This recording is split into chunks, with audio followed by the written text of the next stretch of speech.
this is a new story that just came out um, about the Alpha Bank stuff, which is, I think, of all the kind of details, like Don Jr. meeting with Russians and Saudis, now it turns out, and others. Not surprising. Obviously, Jared's there.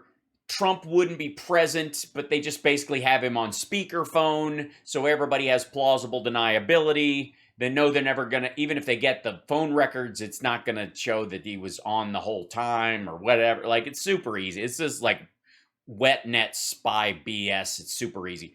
And in this particular case, the Alpha Bank server thing, I think, was one of the ones that, like, piqued everyone's interest. Like, why is this particular? I mean, we know the Russian governmental system right now is effectively a mafia kleptocracy. It doesn't even remotely resemble a genuine democracy.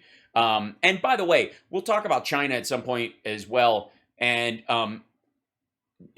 China gets a lot of they get dragged a lot for basically just copying everybody else's stuff. Like, they don't make anything original. They just steal the plans for somebody's Bluetooth speaker or their 3D printer or their whatever, or their television set, and then they just make them. They reverse engineer them, which just means copy the plans, and then they just make a crap knockoff and blah blah. And in many ways, where on a commercial level it's not surprising at all, and you could, I would argue that the DJI drone company has done some great work on their own, and but whatever.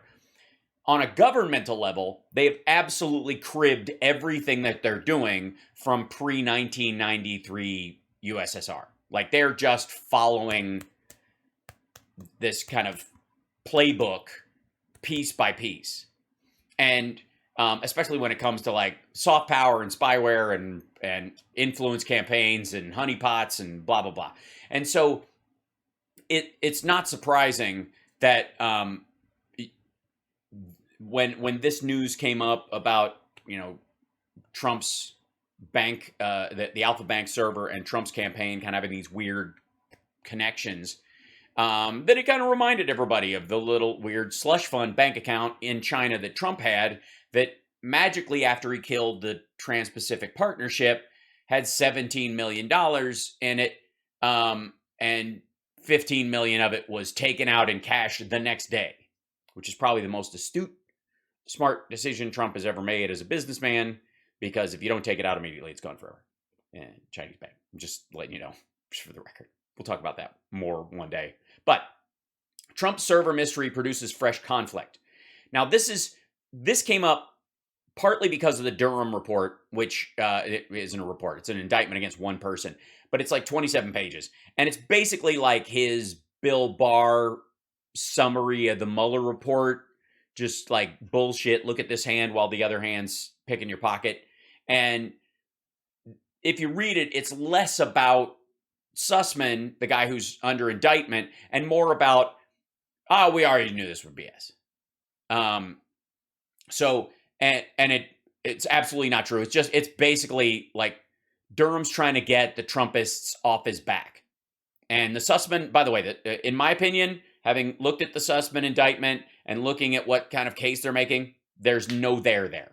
It will not result in a prosecution. The Trumpers and the maggots will scream and cry that the DOJ is being weaponized like Trump tried. But it's on its merits, it's just absurd. The primary witness that says he didn't tell us he worked for the Clinton campaign or worked with the law firm that was working with the, doesn't say he said that at all. And then the guy that's under indictment goes, that wasn't even brought up. So it's dead in the water. Mike Flynn, they had him on recordings multiple times. This is not even close to that. It's just silly.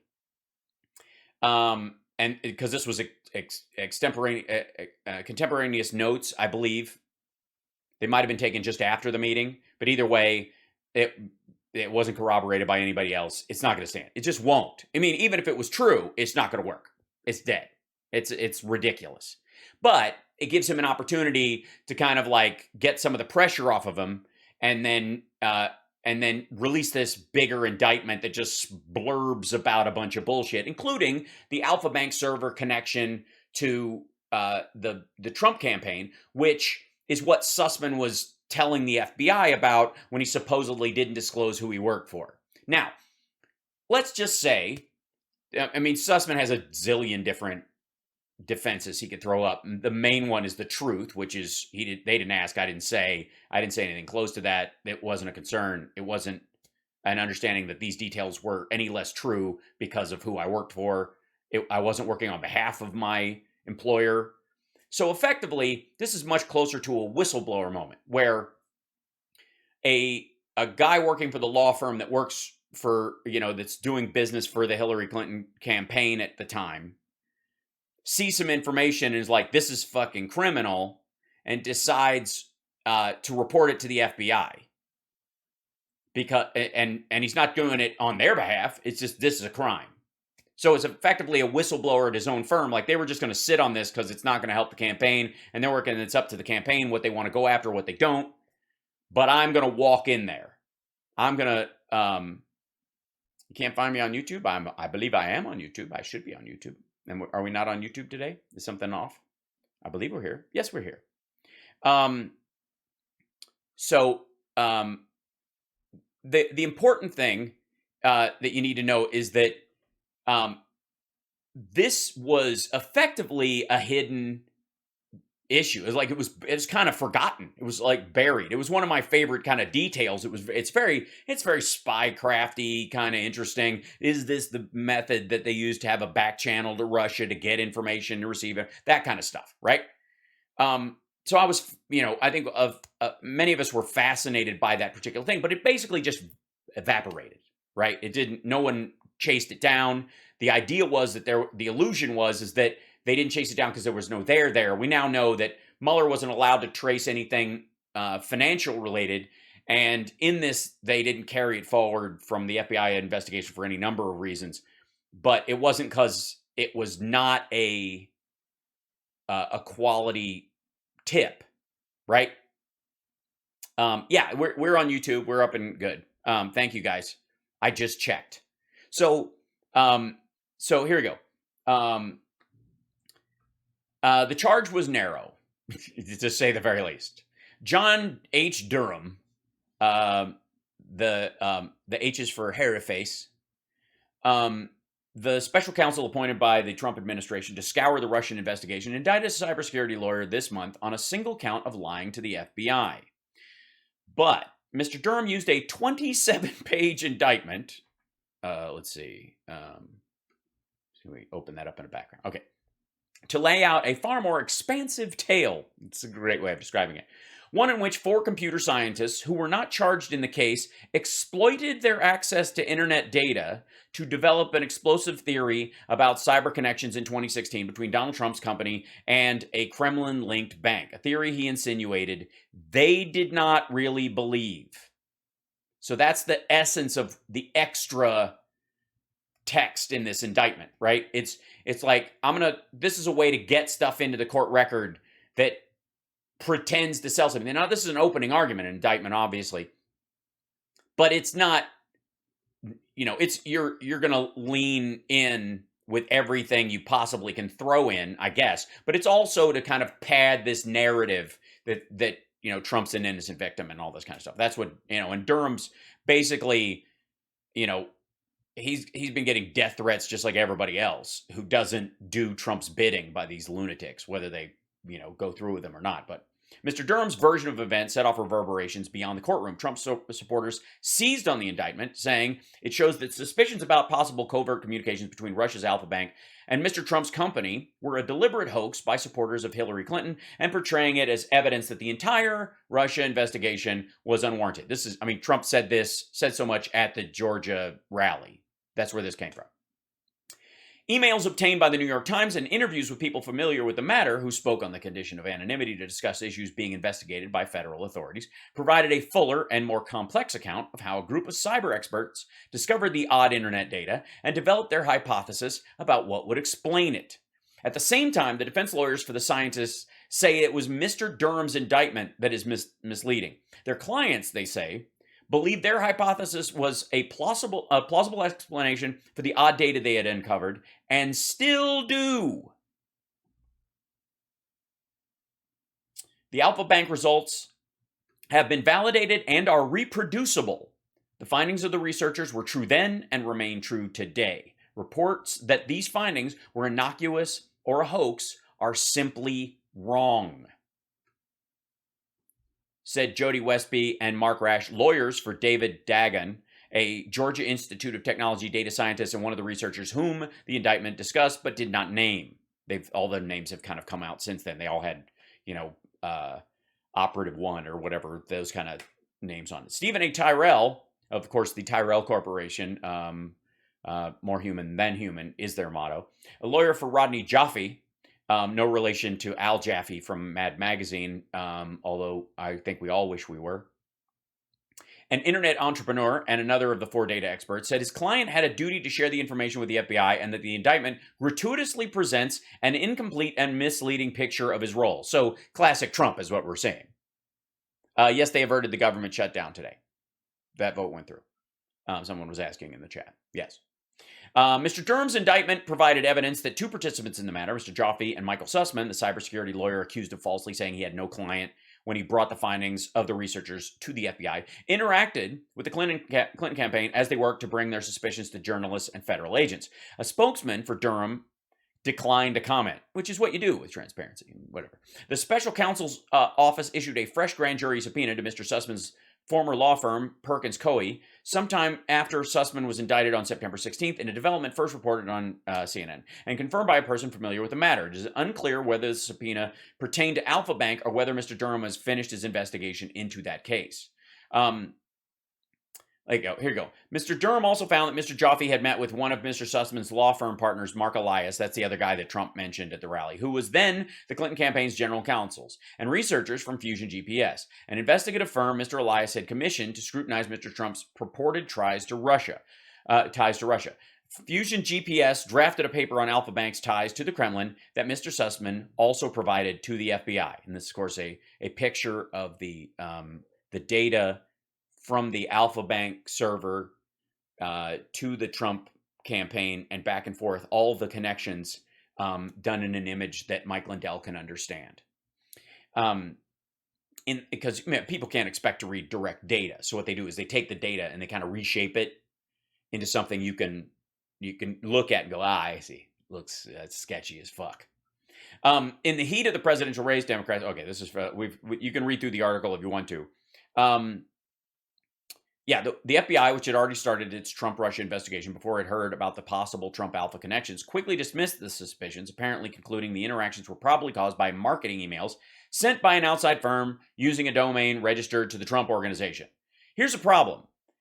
The marketing email firm that they are talking about stopped working with the Trump organization in March of 2016, which is before the connections were happening.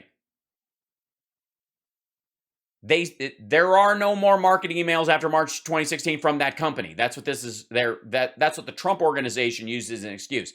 They stopped using that marketing firm and stopped working with them. Therefore, there would be no internal lookups and back and forth between them on their server at all, and for any particular reason, months before this occurred. This is one of those things where a simple desk calendar often can solve a problem. You know, when you're watching a horror movie and you're like, if these assholes had a cell phone, this movie would be over. If these assholes had a calendar as rudimentary as one would find on the wall of a firehouse, this would be over. The data remains a mystery. A 2018 analysis commissioned by the Senate made public this month detailed technical reasons to doubt the marketing emails were the cause. A Senate report last year accepted the FBI's assessment that it was unlikely to have been a covert communication channel, but also said that it had no good explanation for the unusual activity. Now, why didn't it have any good explanation for the covert activity? Why not? Why not? Well, The reason they have no good explanation is because the explanation that the FBI took as acceptable and passed on it, if you actually own a calendar, doesn't work. Because again, the marketing company that would have been checking in, doing all these DNS lookups for whatever reason, and sending marketing emails to Alpha Bank, stopped working with the Trump organization before this happened. Months before. All right. Whatever caused the odd data, that's a good way to look at it, at issue in the wake of the indictment is whether Mr. Jaffe and the 3 other computer scientists considered their own theory dubious and yet cynically went forward anyways, as Mr. Durham suggests. Which is, I guess, slanderous or libelous. And if the premise is meant to create a future indictment, these guys need a lawyer and they need to push back hard, one would think. Which it seems like they're doing. I mean, that I think that's part of what's happening. Early articles on Alpha Bank, including in Slate, New Yorker, did not name the researchers and used synonyms like Max and tea leaves. I don't know which one. For 2 of them, Mr. Durham's indictment did not name them either, but 3 of their names have appeared along a list of data experts in a lawsuit brought by Alpha Bank. The Russian bank is suing. And among Trump supporters have speculated online about their identities. The Times has confirmed them, and their lawyers provided statements defending their actions. Indictments that originator 1 is April Lorenzen, chief data scientist of the information services firm Zetalytics. Catherine Zetalytics. Her lawyer, Michael J. Connolly, said she's dedicated her life to critical work of thwarting dangerous cyber attacks on our country, adding any suggestion she engaged in wrongdoing is unequivocally false. Notice the total lack of the word outrageous in this. You notice, guys, that's my favorite word when somebody pushes back against a false claim. These are outrageous claims. Well, yeah, I mean, anybody even articulating some of the shit that Trump did, it's an outrage. It's from a point of outrage. It is outrageous. It would therefore create outrage. Hence outrageous. Doesn't mean it's not true. It's an outrageous situation. Everything about it is outrageous. But when somebody goes, the fact, I'm not even going to answer such an outrageous attack. It's outrageous. It's outrageous. Watch for anybody who says outrageous. Just,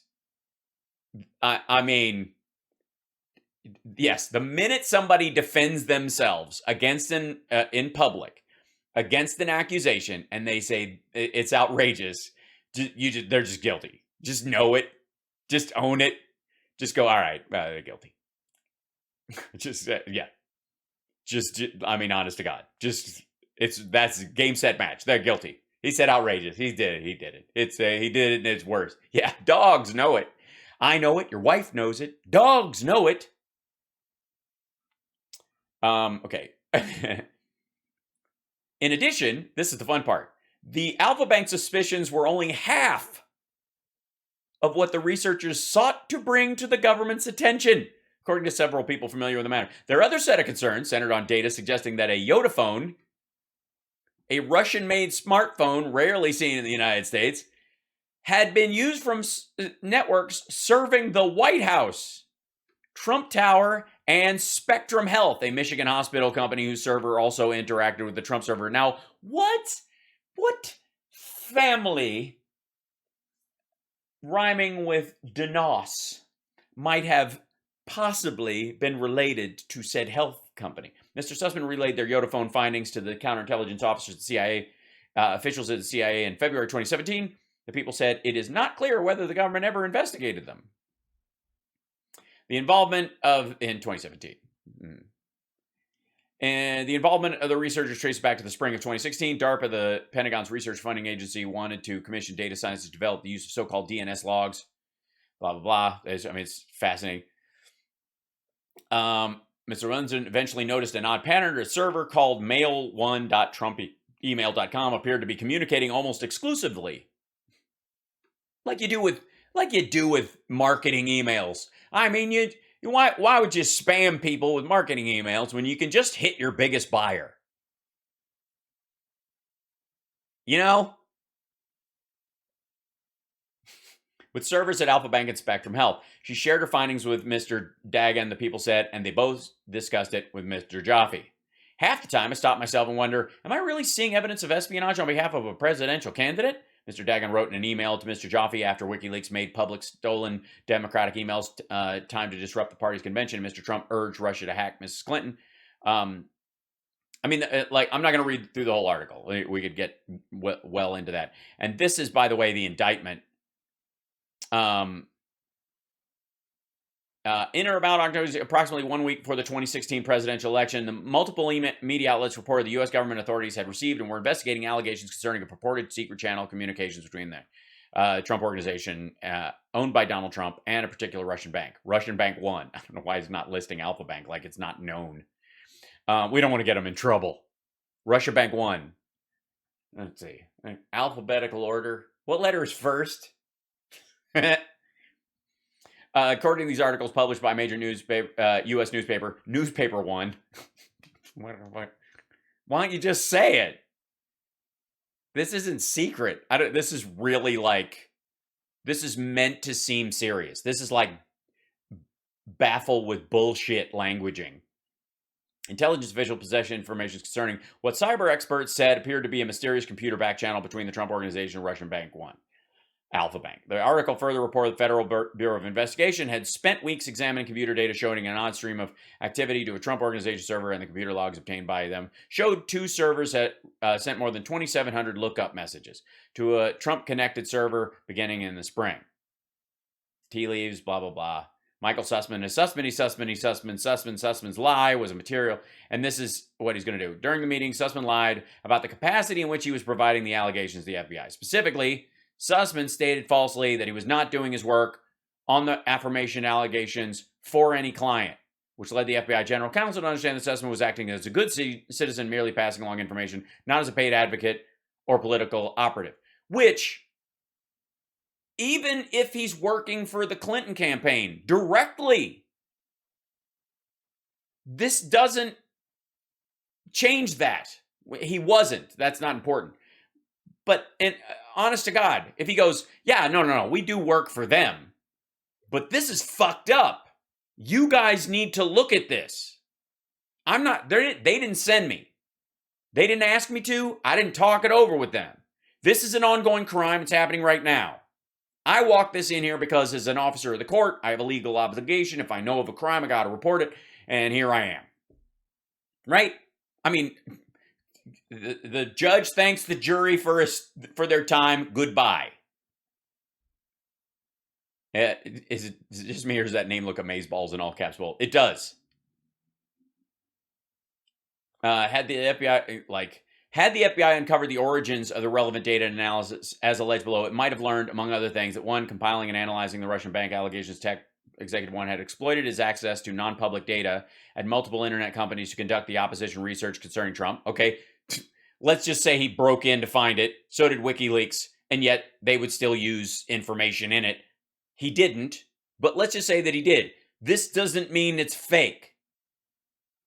2, in furtherance of these efforts, Tech Executive One had enlisted and was continuing to enlist the assistance of researchers at a U.S.-based university who were receiving and analyzing internet data in connection with a pending federal government cybersecurity research contract. Okay, again, still the information that they're finding is true. There is no allegation of manipulated or falsified data. And 3, Sussman, Tech Executive One, Law Firm One, had coordinated and were continuing to coordinate with representatives and agents of the Clinton campaign with regard to the data and written materials that Sussman gave to the FBI and the media. Again, are any of those 3 elements exculpatory about the evidence? Biden signed the continuation? Yeah, they weren't going to shut down the government. That was all bluster on the Republicans' part. It's stupid. As much as they want to hold a gun to the entire economy, the Republicans know that it would wreck business more than anything else. And the Republicans are counting on a retiree vote. And what happens is they end up not getting their Social Security checks. That was always a stroke. It's ridiculous. I mean, they're always going to play footsie with the idea, but anyway, so this is the full indictment from it. That's the whole thing, though. The idea is that he didn't tell him he worked for the Hillary Clinton campaign. And therefore, fruit of the poison tree or something, You can't trust what he gave us. All of it's verifiable. All the people who had the information and passed it on to him say it's legit, say it's absolutely real and true. But because he said he didn't say at the time he worked for the Hillary Clinton campaign, which he didn't, and they didn't directly, and he wasn't acting on behalf of them, which he wasn't. And if he was, it still doesn't mean the information's false. I mean, here's the case. Lied to the FBI. Here's a real case. Lied to the FBI, gave them false information, sent them on wasted resources. He Jesse Smolletted the FBI, sent them, down a rabbit hole, wasting taxpayer funds and ignoring other stuff while this went on behalf of the Clinton campaign. There's 27 pages in here. Doesn't allege that shit at all. What it says is that he didn't say he was doing it on behalf of his client when he was, which is an assertion without evidence. Because he wasn't doing it on their behalf, according to him. He never said he was or wasn't, and the FBI agents agreed that he never said he was or wasn't, or that that's where it came from. And then ultimately, it's not exculpatory towards the evidence. And the people behind the evidence, the 4 cyber experts that said, fuck, look at this. They stand by their stuff. They stand by it. So, again, this looks like, Durham trying to get Trump off his back, but ultimately it just seeds the reality that, everybody in Trump world is going to have to deal with the fact that nowhere in here does Durham denigrate the actual findings of the report or the information that Sussman gave. Because he can't. And even the FBI investigation into it, where they're like, we didn't find any odd connections, doesn't look at the 4-month period in which it happened. It's alleged to have happened by the people who found it. And then they're saying, well, it was marketing emails. The marketing company stopped working for the Trump organization before. 812 people in the chat. Welcome, everybody, by the way. Thank you for joining us. Don't forget to like and subscribe. Or, if you're a troll, don't forget to thumbs down and get mad or something. Yell at your laptop. Just don't spit Mountain Dew on it when I say something funny and you're mad because you're laughing. It's terrible. I don't want to ruin your computer. I want you to come back. Maybe you'll learn something. Like you learned today. Which is that more of what you watch Trump say at the Georgia rally is setting fire to itself. It is a paper bag full of shit on as someone rang your front door. And you have come out to put that fire out and got shit on your shoe again.